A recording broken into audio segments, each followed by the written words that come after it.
What's going on, everybody? Eric Lindquist at Stochastic here on the Odd Shopper channel, coming to you with a special divisional edition of Ladies, Likes, and Looks. Hit that like button, subscribe button, notification bell. Goes a long way for me on this video, goes a long way for you. That way you become a prize whenever great content is going live here at our little neck of the YouTube woods. My friends, the wild card round was a home run, slam dunk, absolute Hulk smash. Probably why I've got a green background here. Actually, it's because of Bet365. Bet $5, get $150 bet credits. But we'll talk about that in a little bit. I want to talk about the 4-0 on this program. Saw all of the screenshots. Can't tell you how happy that made me. We got to be able to party in the premium Discord time and time again. Absolutely slaughtered it. I'm doing an entire tracker on my Twitter, my X, at Eric Lindquist, keeping track of units. Well over 8 units now that we're already up here in 2 days of betting in MLB. That's good stuff. And I know a lot of you who parlayed all of those picks together, you're up a lot more than that. So absolute smash fest. Happy to provide it. And because of that, I never do a Saturday video. This is the first time in my entire life I'm doing a Saturday video, but I'm doing it because I want you to win. And, well, everything is firing on all cylinders. So let's just try to keep that going, shall we? Here we've got the game ones of the divisional series coming down the pipeline. Only 8 teams, 4 games to break down. Should be pretty simple. But again, Bet365, pretty simple to go down to the video description box below and guarantee yourself a W by betting $5, getting $150 in bet credits over at Bet365. Yes, this offer going to be valid here. I don't know how long for. They keep changing the offers up, but this is an amazing offer, only available in 6 states. You got Colorado, New Jersey, Ohio, Virginia, Iowa, and Kentucky. There you go. Those are the 6. Came up with it. How about we do the Castellanos?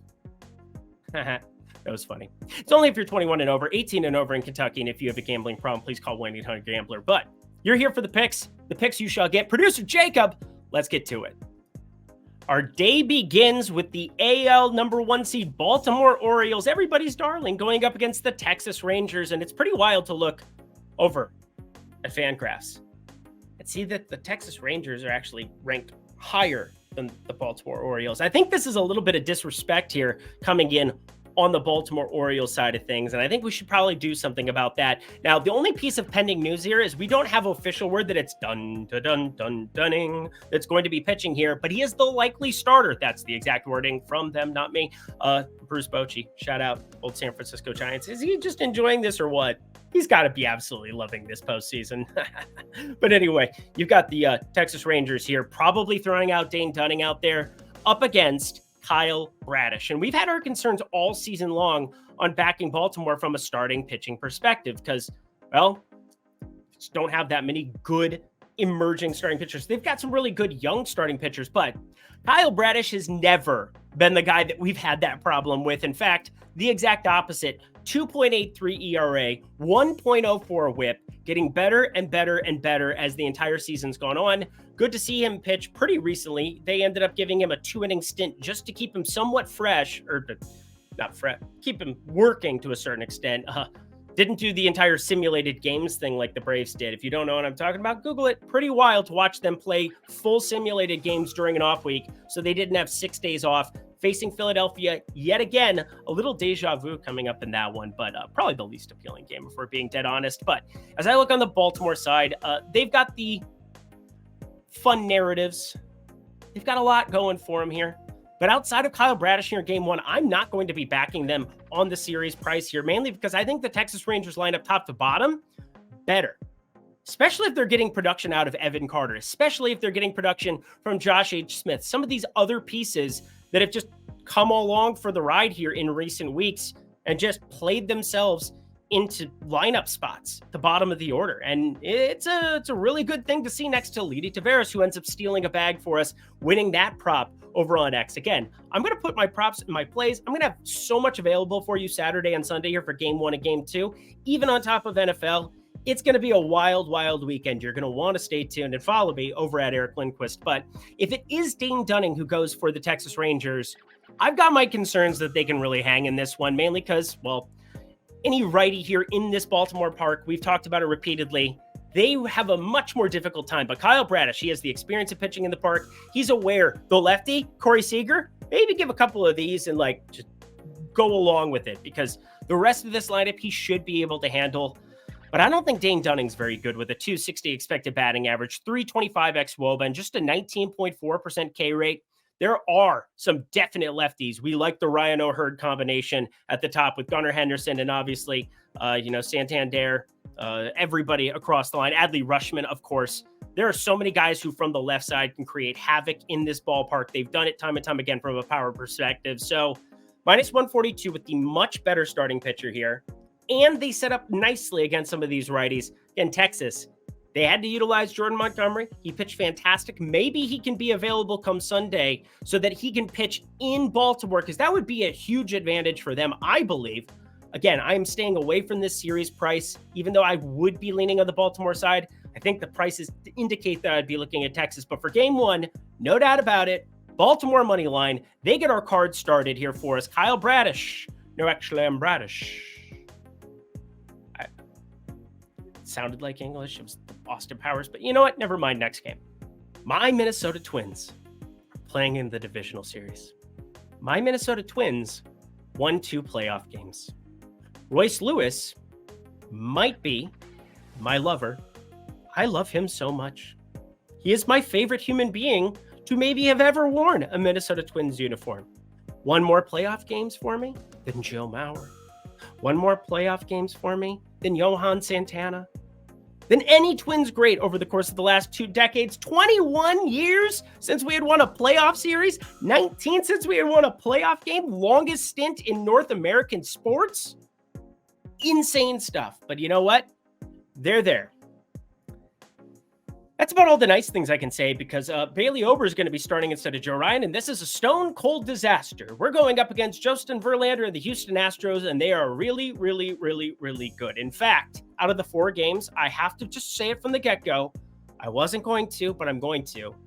You should probably bet the Houston Astros money line, but I can't do it. I'm wearing the cap. I've had this cap since I was like 14 years old. It is worn and faded. But Bailey Ober, he's just not very good. He throws a lot of changeups, gets by on command, tries to not walk anybody, just a 5% walk rate over the course of this season, and did have a 2.4 WAR, 25.3% K rate, so some stuff that's trending up there. But somebody with no velocity, who's throwing pretty much strictly changeups, he is going to get slaughtered by the Houston Astros lefties. Now, there's only 2 that you really have, Kyle Tucker, Yordan Alvarez. But as I was uploading this sheet, because again, I thought it was going to be Joe Ryan starting this game. As I was uploading the sheet, it had a gold star next to Yordan Alvarez. I have a thing that pops up for me. It's actually just like bright green, meaning go zone. Yordan Alvarez has a 532 expected ISO against the changeup this season from right-handed pitchers. Let me say that one more time. In 42 plate appearances, he has 6 home runs. That is a ridiculous ratio. And a 532 xISO against righties changeups. I haven't seen a number that high since like ever. So just saying, that is a problem. But guess what? We already have all the props, so I can tell you exactly what I want to do. And looking at anything better than plus 250 here for Yordan Alvarez is a play for me. It just has to be. But we're also going to be targeting Justin Verlander with a home run play here, despite the fact that I do think Houston, definitely the favorites considering it's Ober and not Ryan here. We'll take a look at game 2. Might be a time to change the tide and the tune there going into Sunday. But Bailey Ober, we're going to target him with a lefty. We're going to target Justin Verlander with a lefty as well, with a 41.3% hard hit percentage, which is actually way higher than that of Bailey Ober on the other side. Now, both of these guys, extreme fly ball pitchers, 18.8 degree average launch angle for Justin Verlander, and Bailey Ober, 20 degree launch angle. But here's the massive reason that I think home run props are undervalued in this game. The roof is going to be closed. The roof is not on fire. It's closed. So anyway, if you do Baseball Savant and you go to the 3-year rolling averages here for the Houston ballpark between roof open and roof closed, the roof closed is going to play like an offensive juggernaut session here. Now, a lot of the reasons that the roof isn't open in the summer in Texas is it's balls hot. It is crazy, crazy hot. So it makes sense that, obviously that. But then when they're going to have the roof open, it's generally a nice day, not going to be hot, not going to be humid. You're not going to get that extra carry on it. So we get the roof on it. So it kind of seems a little bit counterintuitive, but over the course of the last 3 years. This is played up for power with the roof closed. And now you get a Max Kepler against a guy with fly ball tendencies in Justin Verlander, giving up over a 41% hard hit percentage. And I'm getting plus 420 at FanDuel to do it. Sounds great to me. Yeah. The only thing we didn't do over the course of the wildcard series is smash a home run play. So I'm giving you a 2 from this one. Max Kepler goes yard. Yordan Alvarez goes yard. Yay for lefties here. Generally, you're looking at righties going to the Crawford boxes, but in this specific spot, roof closed, give me Kepler, give me Alvarez, and then give me money, folks. Here's some money for you. Bet365. Sign up for that down below in the video description box. Below, you got $5 that can turn into $150 in bonus bets. It's only available in 6 states. So again, if you are not in one of those states, you could probably just pass go and be sad like me. But you got Kentucky, you got Ohio, you got Virginia, you got Iowa, you got Colorado, you got New Jersey. Those are your 6 states here at Bet365. Sign up now. Go down to that video description box below. There's also this opportunity where you have a first bet safety net up to $1,000 in bonus bets that will get recouped on your first play over at Bet365. So if either of these sound tantalizing to you, simply go down to that link below. Sign up for Bet365. Again, some really great numbers, really great props. I think they've had the best home run props all season long. So if you're looking for the best numbers possible, like you should be, over on OddsShopper, sign up now. It's only if you're 21 and over, 18 and over in Kentucky. And if you have a gambling problem, please call 1-800-GAMBLER. Back to the picks we go. I have absolutely no idea what we're going to be looking at here in this one, but I gotta say, Ranger Suarez versus Spencer Strider should be fun. So yes, TBD, going to be Spencer Strider here on the mound for the Atlanta Braves more than likely, even though they're playing things close to the chest. This team is not screwing around this time around with the Philadelphia Phillies. They played simulated games leading into this entire week. They did not take it easy like they did last year. They are ready to rock, and they are a scary baseball team, which is why you're seeing minus 205. And we love the Phillies right now. We have been backing the Phillies. We backed them last year in the playoffs. We backed them in the wild card round. That stops right here. I'm not going to be betting the Braves at 2-1. I believe 1-2, excuse me. No, thank you at minus 205, trying to make this work. But there is no doubt in my mind that they are the rightful favorites here. And Ranger Suarez, just not all that good. This probably turns into some type of a bullpen situation.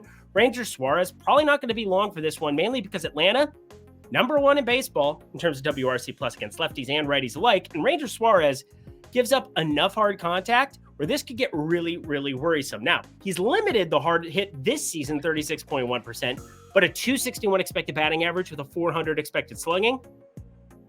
They're going to probably play some matchup situations here. Now, Strider on the other side, he's been dynamic, electric, boogie, woogie, woogie. 202 expected batting average, 36.8% K rate. Got the best in baseball with that. He's a three-trick pony, basically. They're on 60% usage of a four-seamer, mixing in the slider, and then has a little bit of changeup for dessert from time to time to utilize against lefties. And there are lefties he will need that changeup against in Kyle Schwarber, in Bryce Harper. But gotta say, this is just a difficult baseball game to get a handle on anything. I think the Phillies, coming off of 2 electric games there in Philadelphia, probably one of the more enjoyable baseball watching experiences, even though they were just blowouts going up against Miami because of that crowd, because of that environment.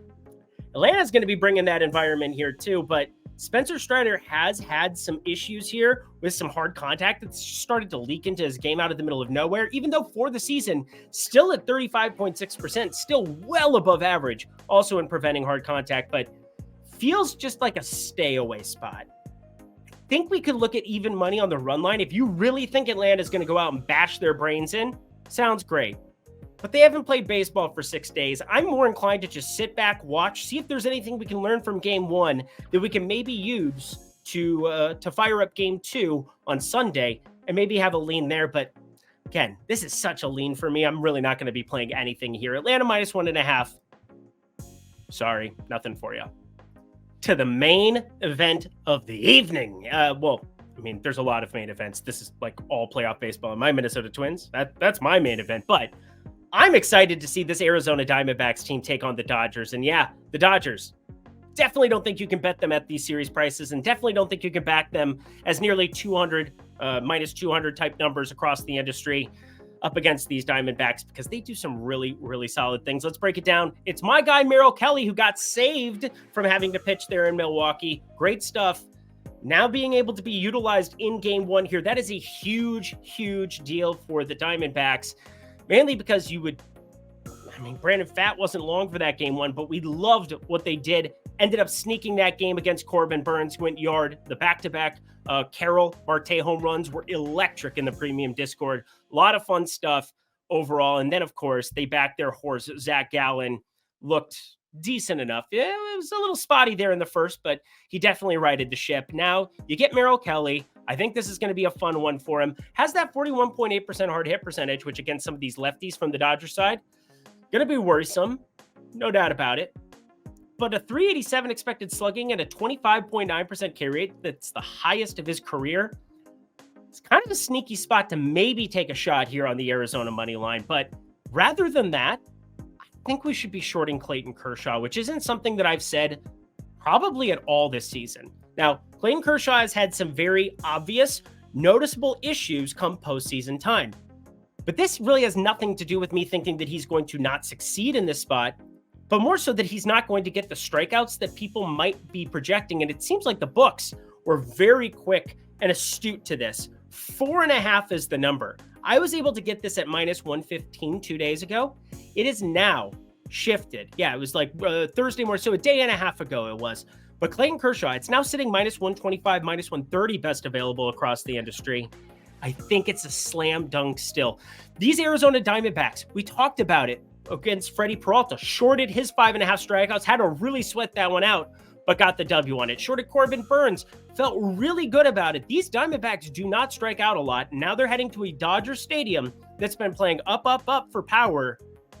I don't know. This feels like a spot instead of 8, which again, this is kind of a weird number to be betting on it over. You get the 7s, the 9s. Again, it's math, friends. They're key numbers when you're talking overs. 8, 10, 12, those are your key numbers when you're talking unders, purely because of 4-4 tie. Well, it's worrisome if teams hit their implied totals in these kind of spots because you're looking at overs. So just saying, I'm probably going to be shying away more than likely from that. But Clayton Kershaw, somebody that over the course of this season has had great stuff yet again, but just a 26.2% K rate. And I say just because that's his lowest number since 2017. They've also had the absolute bubble wrap on him all season long, trying to protect his back, trying to make sure that he's not going too hard because, this is like the spot that they've been saving him up for. Hasn't pitched now in a week. Looked pretty darn good in that last outing. Only 83 pitches, though. The most pitches he's gone in a game so far since the 20th of June is 84 pitches. That's not long for this one. And then an Arizona team that strikes out rated about a 20% clip. Really good at avoiding strikeouts against lefties. Favorite play of the entire day. Under 4.5 strikeouts for Clayton Kershaw. You can't miss. You just got to have it. Again, if he goes 90, 95 pitches and beats us on the hook, it's going to hurt. But this is the right play for the range of outcomes. Clayton Kershaw have this projected to hit at a way higher clip than anything in the minus 125, minus 130 range. And that does it for another edition of Lindy's Leans, Likes, and Locks. Head to that comment section below. Let me know, hey, Saturday baseball, you're getting a free video. That's always great stuff. So smash that like button. Maybe check out Bet365 if you're so inclined. Again, only 6 states where it's available at. If it's available in your state, why wouldn't you just bet $5 on something and get 150 in bet credits that you could turn in to some serious cash? Now, we smashed the wild card round. I'm really hoping we could smash the divisional round here as well. Again, thank you for all the nice comments, all of the great things, because, there's enough bad comments in the world. You know who you are. Always watching. Always watching. It feels good to make money, doesn't it? Let's do that. Anyway, Bet365 only if you're 21 and over. And if you have a gambling problem, please call 1-800-GAMBLER. Thank you to producer Jacob. Double time, baby. We got the NFL Lindies. We got the MLB Lindies. Everything for you this weekend. Broncos country. Let's ride. Or something like that. Oh, they're going to get smoked by the Jets, and that's embarrassing. Until next time, friends, I'm Eric Lindquist. Best of luck in the MLB streets on Saturday.